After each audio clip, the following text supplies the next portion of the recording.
स्वागत है आप सभी का एक बार फिर से आर्ट्स की दुनिया के यूट्यूब चैनल पर दोस्तों।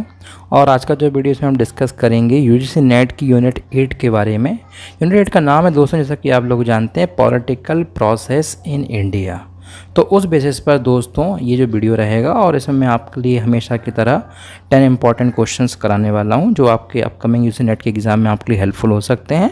और साथ में आप तैयारी चाहे पीजीटी की कर रहे हो तो भी आपके लिए हेल्पफुल हो सकते हैं। तो चलिए शुरू करते हैं दोस्तों आज का वीडियो।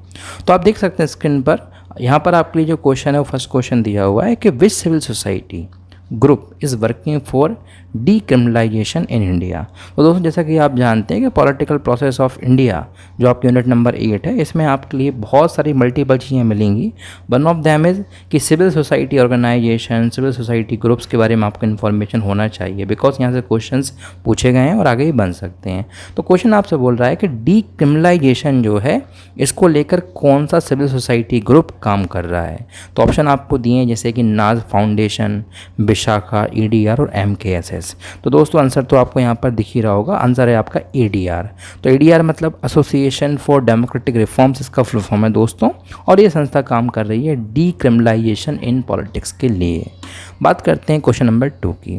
क्वेश्चन नंबर 2 आपसे बोल रहा है दोस्तों कि People's Union for Civil Liberties and Democratic Rights is associated with which of the following leaders. तो दोस्तों इसको शॉर्टकट में हम लोग बोलते हैं PUCL एंड DR। तो ये जो ग्रुप है, ये ग्रुप इनमें से कौन से लीडर से जुड़ा हुआ है। दोस्तों आज ये ग्रुप अलग अलग हो गया है, मतलब People's Union for Civil Liberties अलग हो गया है और People's Union for Democratic Rights अलग हो गया है, लेकिन एक टाइम पर ये एक था।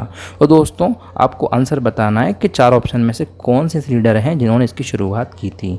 तो ऑप्शन है 4, पहला है राम मनोहर लोहिया, B ऑप्शन है जयप्रकाश नारायण, C है जवाहरलाल नेहरू और D है MK गांधी। दोस्तों करेक्ट आंसर है इस वाले क्वेश्चन का B, यानी कि जयप्रकाश नारायण। जयप्रकाश नारायण ने दोस्तों शुरुआत की थी PUCL की। दोस्तों जयप्रकाश नारायण के बारे में कई तथ्य आपसे पूछे जाते हैं, जैसे कि टोटल रेवोल्यूशन का कंसेप्ट किसने दिया, तो आपको पता होना चाहिए जयप्रकाश नारायण ने। इमरजेंसी के टाइम पर बहुत ही ज़्यादा एक्टिव लीडर थे हमारे इंडिया में। तो इस तरह के क्वेश्चंस आपको बनते रहते हैं। बात करते हैं साथ ही क्वेश्चन नंबर 3 की।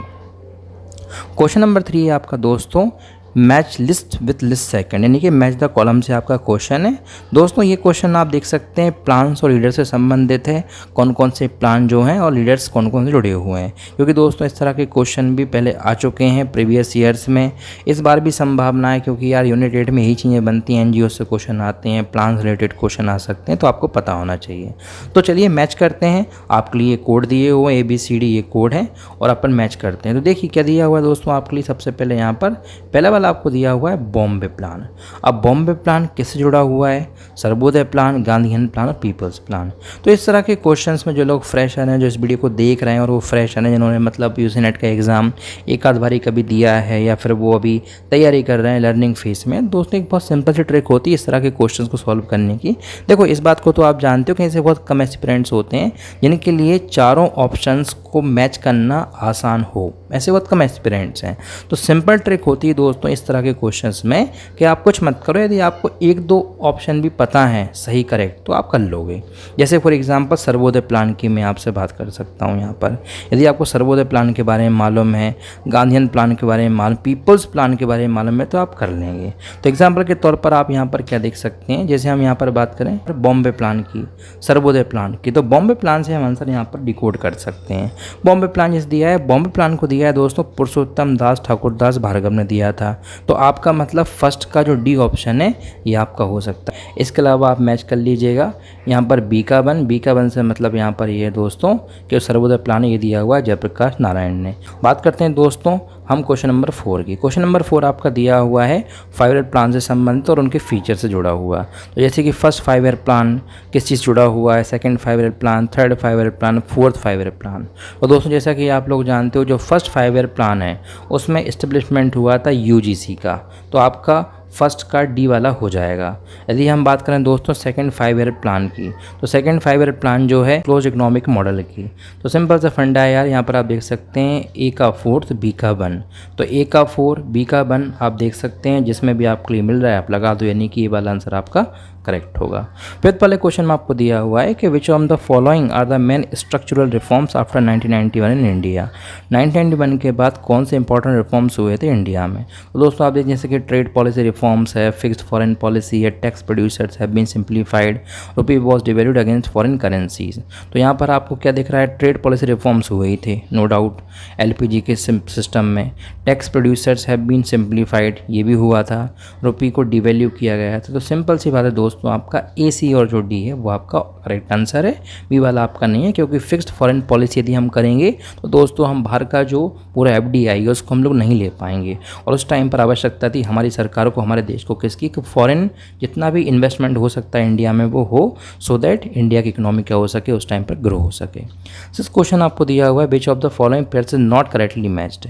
इनमें से कौन सा पेयर आपका मैच नहीं। दोस्तों बहुत सारे क्वेश्चन आते हैं ऐसे मैचिंग को लेकर।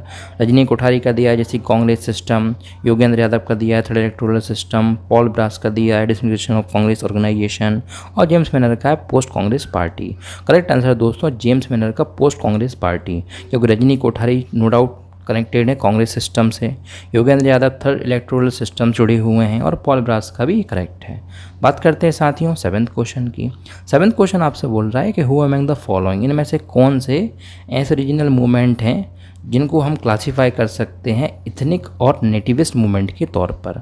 तो ये किसने कहा हुआ है, किसने क्लासीफाई किया हुआ है। तो आपके लिए पहला है सजल बासु, बी है मैरन वीनर, सी है जेम्स मैनर, और डी है रॉब जेनकिंस। तो करेक्ट आंसर दोस्तों मैरन वीनर ने रीजनल मूवमेंट्स को क्लासीफाई किया हुआ है इथनिक के फॉर्म में, और सेकंड आपका नेटिविस्ट के फॉर्म में। बात करते हैं एट्थ क्वेश्चन की। एट्थ क्वेश्चन है who has described Indian society as a political society.